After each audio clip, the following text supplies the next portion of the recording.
I looked at my life like, man, I wish I had their life. But now as I'm grown, I'm like, man, I am so grateful that I didn't have anything handed to me. Like I had to work for everything.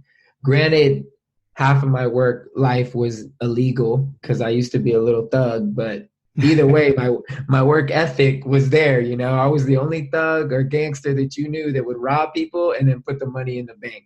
So I wasn't a nice kid, but eventually I grew out of that and found Jesus, and it changed my life. But I wouldn't trade the hard times. Welcome to the Gratitude Podcast on www.georgianbenta.com, where you'll hear a new story each week that will inspire more gratitude in your own life. Our mission is to inspire 100,000 people to discover how to feel gratitude and live a happy life through the amazing life stories of our successful guests and their actionable tips. And now, the host of our podcast, Georgian Benta. Hi, Gratitude Seeker. Welcome to a new episode of the Gratitude Podcast. Today with us, we have Manwell Reyes. He was born in Germany, and he is a singer, rapper, and songwriter, best known for being the lead singer of the hip-hop group called Group One Crew. He's also known for being the husband of comedian and actress Anielah Johnson, who found success in stand-up comedy. But what matters most for us is that he has a big heart, and he is a big believer in the power of gratitude, as well as his wife is. And I'm really happy to have him here to talk a little bit about his experience with gratitude and also about what he's been up to in the last couple of months. Manwell, welcome to the Gratitude Podcast. Thank you so much, bro. It's a pleasure being here. Thank you for accepting my invitation. It's really a pleasure having you on. I've actually met Manny indirectly, like he has a podcast of his own, and he and his wife and another couple talked about gratitude, and the energy there was just beautiful. Like they were so grateful for each other as friends, for each other as a couple, and they shared so many beautiful insights regarding gratitude. And I wanted to talk a little bit more about his experience with gratitude, and I'm happy to have him here. So firstly, let us know what gratitude means for you personally. Man, for me, it's literally been the catapult into a new, I would say, era of my life. Before I struggled a lot with comparison, especially in the genre that I'm in. With music, you're always looking to the left and to the right, and who's doing more than you, who's selling more records than you, why are you not where you think you should be? And all that chasing it was really hard to keep up. And until one day I lost my voice, couldn't talk no more. I had to get surgery, and I had to go vocal rest for 6 months. So I couldn't talk for 6 months. And in those 6 months, I had to ask myself, if you're not able to sing again, who are you? And those first couple of months were tough because it was like, man, I couldn't answer the question. I really couldn't.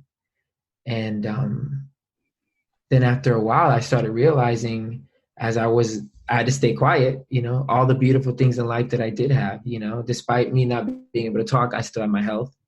I had my beautiful wife. I had good friends. My parents are still alive. My brother's still alive. And I call it my hippie Jesus stage, because I was like all hippied out, like love is awesome. The sky is blue. The grass is green. I just want to enjoy life and all of this without being able to talk. And so it changed the way I saw everything. When I was able to talk again, it felt bad to say this, but I just didn't care about anything else. I didn't care about any of the complexities of life that we tend to force ourselves into. And I just wanted to live simple. Just love my wife, be grateful for my life, be grateful that I was able to talk again. And yeah, man, it just changed the way I saw everything. This is quite amazing. I knew that you lost your voice, and I thought that it was only in the sense that you weren't able to sing, but I didn't know that it was even worse than that. Yeah, I couldn't talk. The doctor told me, hey man, it's a 50-50 shot. You coming back for anything. Like this, you could not talk at all. So I Wow. was like, wow. It was scary, but at the same time, it was like I didn't really have a choice. Because if I kept going the way I was going, I was for sure gonna have vocal problems. Oh my God. Yeah. I think that's quite incredible. And on the other side, I don't know if you know this, but I think in the Eastern philosophy, there is actually a spiritual practice in which people choose not to talk for a while. I think it's called Mauma, uh, Mm. something like this. I remember. Yeah, something like this. Um, and it's actually something that helps people go inside more, you Yeah. know. And I think it's quite interesting that you had that experience, and I think somehow it might have been actually a blessing, a spiritual blessing somehow. Oh, it was the best thing that could have happened to me. Because it forced me to look beyond what I thought my purpose was. And I've always believed that music was a thing that I would do to inspire people, to help people. But at some point I kind of lost myself in it. And I actually thought that I was blessed if I was touring, if I was selling records, if I was doing all these things, that meant that I'm blessed and I'm living a good life. But after I lost my voice, all of that seemed just like silly, you know? It just seems so silly because how quickly it can all be taken away. And if all of a sudden I can't sing or do that anymore, all of a sudden I'm supposed to think that I'm not blessed when there's people that didn't wake up today, And there's people that are trying to figure out what they're going to eat, let alone what they want to do in life. So it just ruined me in all the best ways possible. And I'm just grateful that I'm able to keep thinking that way. Like I'm still in my little hippie phase where I just want to enjoy the little things, make memories. Yeah, that's beautiful. And it's interesting how something seemingly negative actually changed things for the better, right? Like Yeah. you wouldn't have expected this, because I was actually thinking before our interview, how would losing your way of actually earning money, earning a living, be for someone else? Like if our listeners are in different fields of work, it would be something like, I know this might sound harsh or so, but it's like losing your hands because you won't be able to do the things that you did to earn the money to live, right? Yeah. Yeah. It's intense, man. It puts you in a vulnerable place really quick, but at the same time it increases your faith. It's like somehow, some way I knew that at the end of it I was going to be better.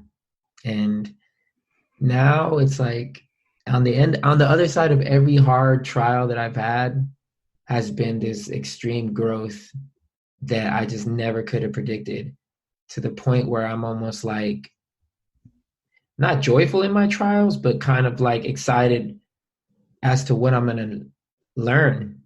Like Mm. nobody likes to go through crap, but Yeah. at least when I'm going through it, I'm like, okay, there's going to be something on the other side of this that is going to literally change my life. So I'm with it. Let's go. That's, So that's so powerful. yeah, It's so empowering knowing that even though you're going through something right now, you know that there's something good on the other side. And mhm. even though you don't realize it in the moment, it actually is there. And I think that's very powerful, and it's a way of living actually that makes life more intense somehow, and also more joyful, because you always have hope for the better, right? Well, it's the funny thing is that how would people know what good was unless they experienced bad? Like you can't know what light is until you experience dark. You can't know what good is until you experience bad. If your life has just always been good, then you're not even going to know that it's good. You have nothing to compare it to. But I think the lower you go as far as bad times or the harder things may be, that increases your capacity to go high, like on the other side of things, your joy, your happiness, all of it, your capacity is so much higher because you've experienced the lows, the deepest lows, and you've come out of it. So now you have this capacity, this tank that you can hold joy and happiness, and hopefully you're doing it with what's actually joyful and what's actually true happiness, not with things, but just a sense of being, a way of thinking. And so it's kind of like what I've always thought. Like in order for me to really understand what a good life is, man, I've had to have gone through a pretty bad one, from being poor growing up to not being poor anymore, from being in a room recording my own CDs on a tape deck. It wasn't even a CD, it was a tape deck. And it took me a year just to do 15 songs, not because I was writing 15 songs for a year, but because I had to do it on a tape deck. And if you messed up, you had to start all the way over at the beginning of the song. So there was a lot of nights where I'm cussing at the machine, I'm throwing the mic, I'm just so upset. But from that to having a house that I bought last year just for my studio, so it's a very, very stark contrast. But in all of it, I'm grateful. Sometimes I still feel like the little boy that's rapping on the tape deck. Yeah, it's so beautiful. And I think the appreciation for what you have right now is so much bigger, knowing that you've been through all of those experiences. And for instance, I think if someone would go directly to this level, like having a place where you can record and not having gone through all of your experiences, for them it might be like just something normal, Mm-hmm. and for you it's I imagine it's a blessing that you enjoy every day, and you see it very differently thanks to the experience of recording the way you used to. And Yeah, it's funny sometimes. Like, I think when I was younger, I used to envy kids who didn't have to struggle. Like, I would envy kids who were rich, envy kids who had money, who had everything. And I would imagine, oh, I wish I had their life, But I see those kids, and a lot of them ended up disconnected with the world. Like, they didn't end up socially healthy. They weren't well liked because everything was handed to them. And I'm not saying this for all rich kids. I'm saying the ones that I knew, it was actually a handicap for them because they didn't know what compassion was. They didn't know what empathy was, and they didn't know what it was to go without. So I looked at my life like, man, I wish I had their life. But now as I'm grown, I'm like, man, I am so grateful that I didn't have anything handed to me. Like, I had to work for everything. Granted, half of my work life was illegal because I used to be a little thug, but either way, my work ethic was there. I was the only thug or gangster that you knew that would rob people and then put the money in the bank. I didn't spend anything. I just saved it. So I wasn't a nice kid, but eventually I grew out of that and found Jesus, and it changed my life. But I wouldn't trade the hard times. I wouldn't I wouldn't at all, man. I remember times being so broke. Like I remember thinking, God, I'm never going to be able to afford anything nice. So let me just figure out how to make believe. Like I always wanted a BMW, and I was like, man, I'm never going to be able to afford a BMW. So what if I bought a Toyota Tercel and I put ground effects on it and I hooked it up and it'll look like a BMW. Maybe I'll even take the badge of the BMW and put it on the Toyota. These were things that I would have because my mentality was like, man, I'm never going to have what other people have. And it was such a bad way of thinking. It was a poor man's mentality. And as I look back to that younger kid, I'm like, man, if you only knew where you would go and the things that you would have. And I don't measure success on my things. A friend of mine said it best. He said, it's not what you have, it's how you got it. Wow. That makes you happy. So, because there's people that I know that are way richer and have bigger houses and more cars, and they're not happy, man. They're not happy at all because of how they got it. With me, my how is amazing.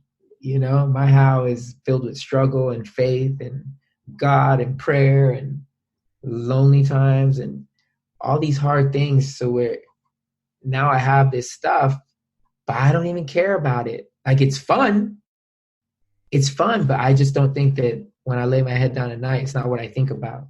I think about my wife, and I'm so grateful for her. I think about my parents and how as a kid, I don't think I loved them good enough. So I'm making up for it now. And my nieces and nephews, like I think about these things. I think about my friends, and I feel lucky. So all the things I have are like way in the back, down at the bottom of the list.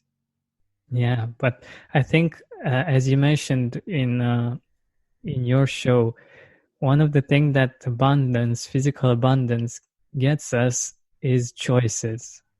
Yes. And yes.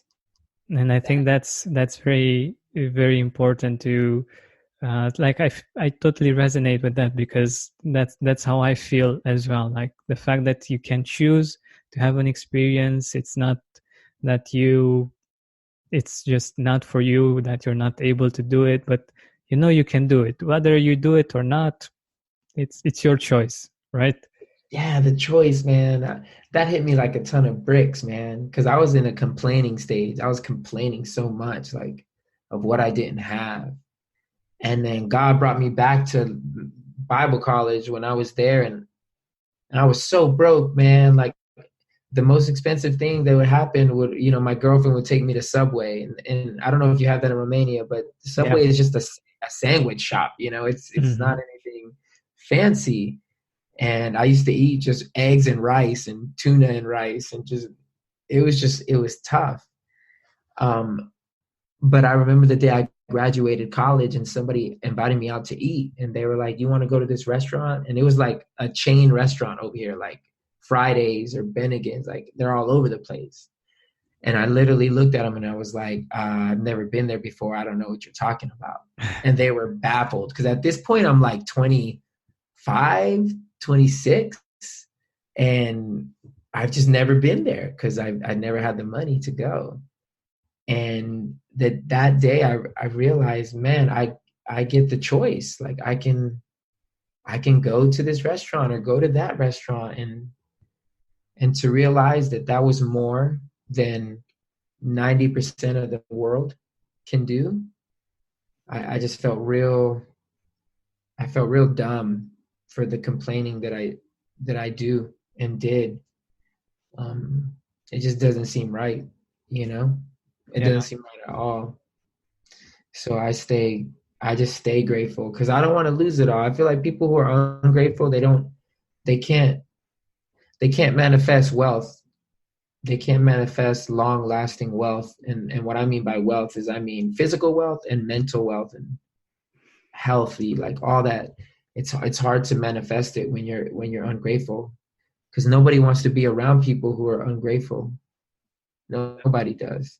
That's so true. That's so true.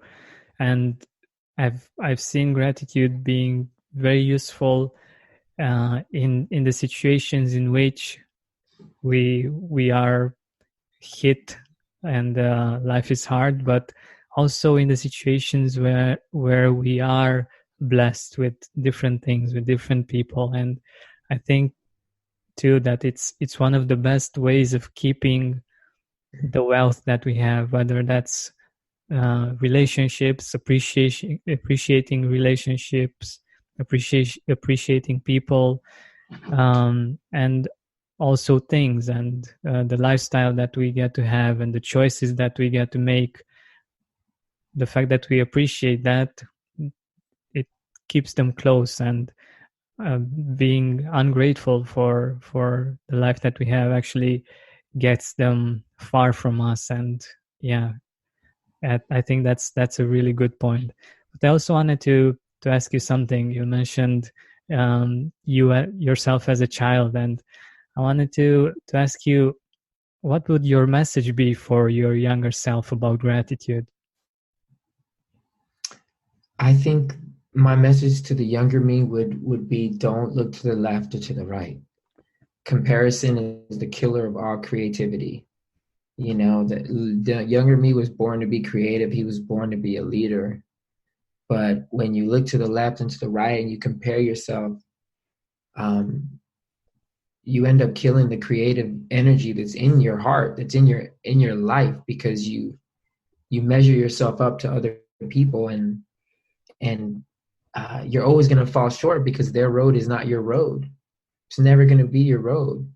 You don't want somebody else's life. You want your life, because you were equipped to handle your life, not somebody else's life.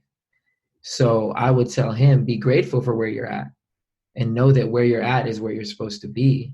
Don't look to the left. Don't look to the right. Don't envy anyone, because you don't want their life. Even if you think you do not want it, because somebody else's life, somebody else's calling, somebody else's gifts on you that don't belong there will bring you to ruins. You know, some people weren't made to handle fame or handle riches or handle this or that, because it would literally crush them. But they were made to handle what their life is bringing. So that's what I would tell the younger me, man. Be grateful for your position. Don't look to the left. Don't look to the right. Look straight ahead and let things come to you, because they will. They will if your attitude and your heart is open and it's filled with like love and appreciation and gratitude. Like, it's magnetic. That type of attitude is magnetic. It really is. Yeah, yeah. And one thing that I love about what you are doing is that you bring these deep values and you make them cool, you know? Like, for instance, when we were younger, the most important, like one of the most important things was to be cool and to go for the things that were considered cool. Yeah. And I think it's an important thing to make these kinds of values cool. Oh yeah. And see, the thing is having the values in us, with our generation now, they need to see the things. They feel like, all these kids follow these rappers on Instagram because they got stuff, and people think stuff means something. Like, they think you've made it when you have the stuff. So I got the stuff for all the right reasons. So if you ask me why I have what I have, I can give you a great answer. I'm not going to, I bought my Rolexes because I know the brand Rolex, and I've studied it before I ever bought anyone. I wanted to know, why should I? Same thing with my cars, same thing with anything expensive I have. Why should I pay this much for this item? Let me be informed. Let me be understood. And I think because I have the stuff that people think will bring you joy, and think if you had all this stuff, you'd be grateful, I think they're willing to listen, or at least give me a chance, Exactly. I didn't buy it for the same reasons that they would probably buy it. I had to learn the hard way in that, because I did buy some stuff early on in my career when I started becoming successful. I bought stuff for the wrong reasons, and I realized, man, this is really dumb. Like, this is really dumb. The fact that in my shoe collection alone, in 3 years, I could have paid off one of my houses if I didn't spend that on shoes. Oh my God. That's crazy to me. You know, and what was I chasing? I don't know, because I don't have enough anything, any events or shows to wear that many shoes or all these clothes, you know? So I got to a point where I was like, okay, I need to really consider what I want in my life. And for me, it's freedom. The Yeah, biggest thing for me was freedom. And the only way you were going to get freedom was to be wise with what you had, wise with what you've been given, and to not waste your life, your money, or your resources on things that don't mean anything. So I started selling everything.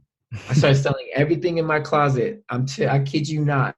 And I think in like 6 months, I made like $50,000 on eBay, just selling all my clothes and all my shoes. And I went and I bought a house. That's what I did. I was like, oh I'm my gonna God. buy something that means something. And ever since then, I just started investing all my money because I want to be a wealthy person. I want to leave. I want to be able to help people.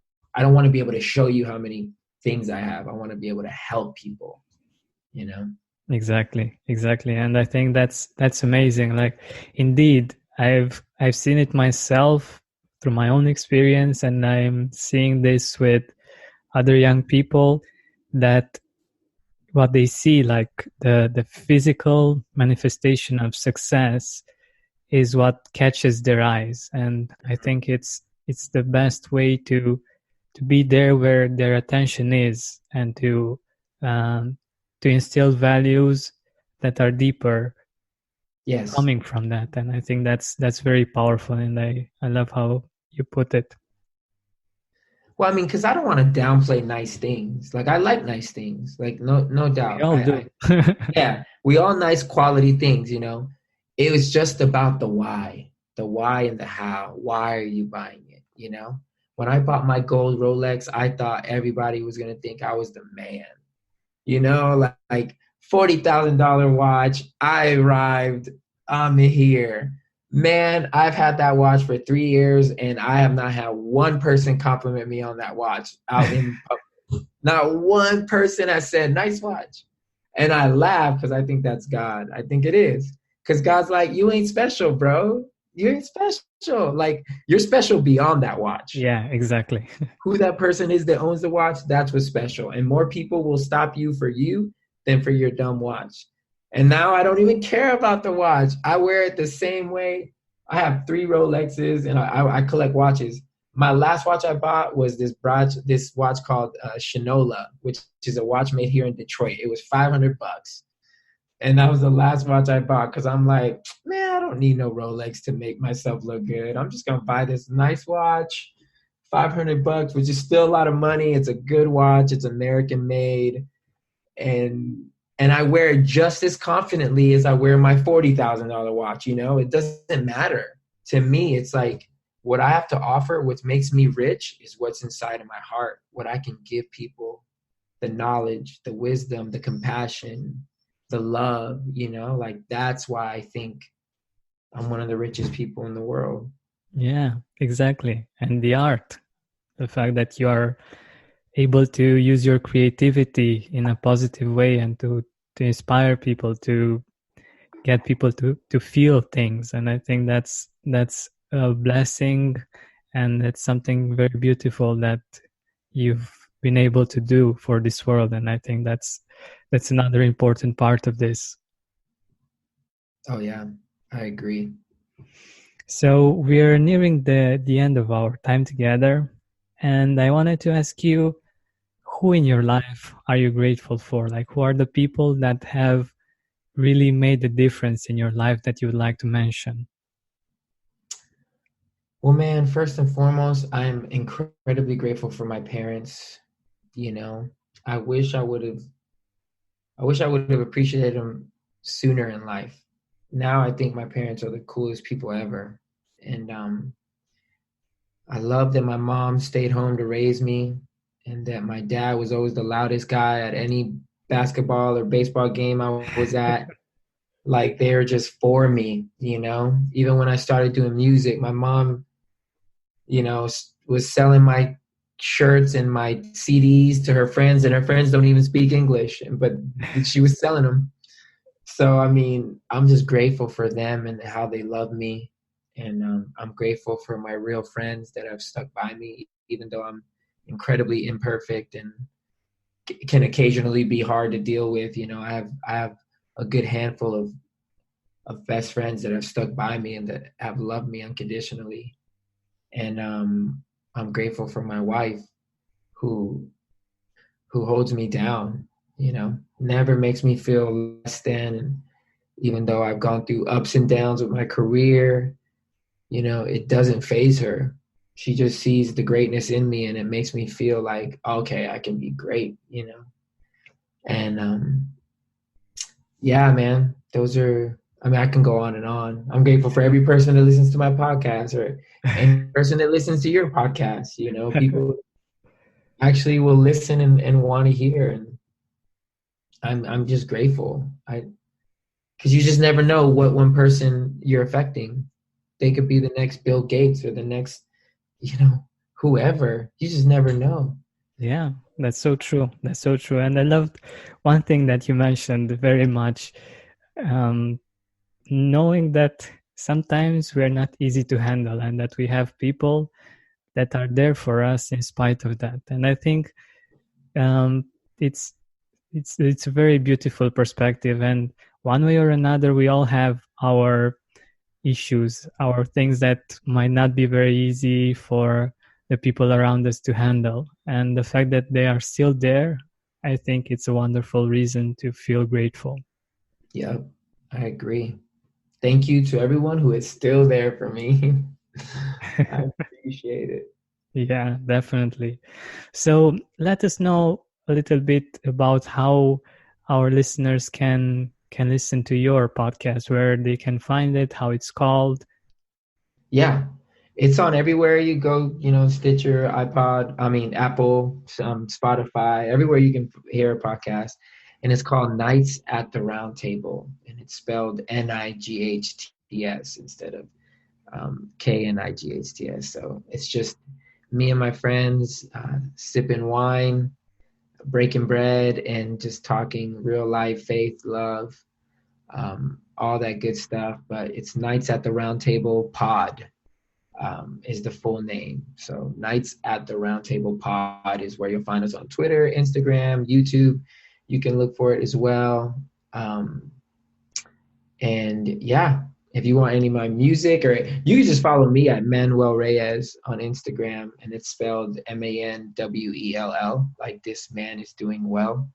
And then Reyes, Reyes, and I promote everything from there. So all the music, the podcast, and just my silly side and my beautiful wife. Awesome. That's so beautiful. Yeah, definitely follow him because he has a lot to offer, and he's also very entertaining and very fun. And also his podcast is very deep, insightful, and fun as well. So yeah, thank you so much for being here with us and for accepting my invitation. Thank you, bro. I appreciate it, truly. Hey, Gratitude Seeker, thank you so much for taking the time to listen to this interview. I really appreciate it. And if you could think of one person that would also benefit from it, share it with them. It might actually be the inspiration that they need to make their day or maybe even their life much better. Thank you so much once again. This has been Georgian Benta. Don't forget to keep seeking and spreading gratitude.